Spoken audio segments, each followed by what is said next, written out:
اسلام امن اور سلامتی کی علامت۔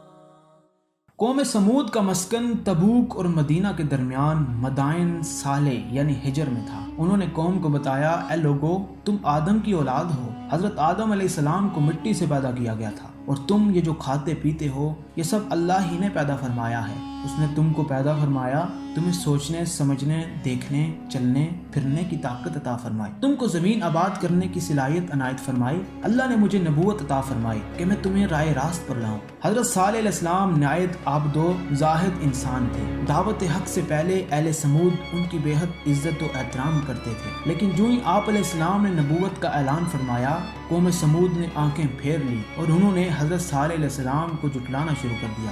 آل سمود نے اپنے مال و دولت اور خوشحالی کی وجہ سے ان کا حکم ماننے سے انکار کر دیا، اور چونکہ وہ بہت گمراہ ہو چکے تھے، انہوں نے حضرت صالح علیہ السلام سے کہنا شروع کر دیا کہ وہ تو جھوٹ کہتا ہے، نعوذ باللہ۔ اگر تو سچ کہتا ہے تو ہمیں کوئی معجزہ ایسا دکھا جو ہمارے لیے تیرے رب کی طرف سے کھلا نشان ہو، تب ہم تیرے رب پر ایمان لائیں گے۔ اس پر حضرت صالح علیہ السلام نے فرمایا، اے آل سمود، عقل کے دشمن نہ بنو۔ تم سے پہلے بھی قوم عاد جو تمہارے آباء و اجداد تھے، اسی وجہ سے برباد ہوئے اور ہلاک کر دیے گئے۔ انہوں نے اپنے پیغمبر کی تکذیب کو اپنا وتیرہ بنا لیا تھا۔ انہوں نے خدا کی ذات میں شریک پیدا کر لیے تھے اور اللہ کی نشانی مانگنے لگے تھے، اور پھر وہ عذاب الہی میں مبتلا ہو کر عبرتناک اور دردناک انجام سے دوچار ہو گئے، اور ان کا نام و نشان تک مٹ گیا۔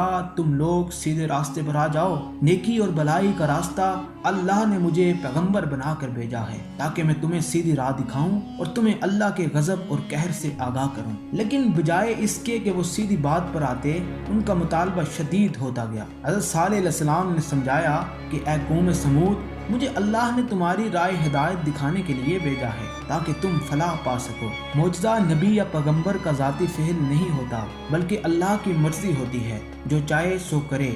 جو پیغمبر کے ذریعے اللہ کرتا ہے اور کسی کی مجال نہیں ہوتی کہ اس کی مرضی کے بغیر کچھ کر سکے، جبکہ اللہ نے قرآن پاک میں ارشاد فرمایا، اور کسی رسول میں طاقت نہیں کہ وہ اللہ کی اجازت کے بغیر کوئی معجزہ لا سکے۔ بس جب خدا کا حکم آن پہنچتا ہے تو حق کے ساتھ فیصلہ کر دیا جاتا ہے، اور اس موقع پر جھٹلانے والے خسارہ میں بڑھ جاتے ہیں۔ قوم سمود حضرت صالح علیہ السلام کے ساتھ انتہائی درجے کا بغض اور انا رکھنے لگی، اور وہ دن بدن آپ علیہ السلام کے بدترین مخالف بن گئے۔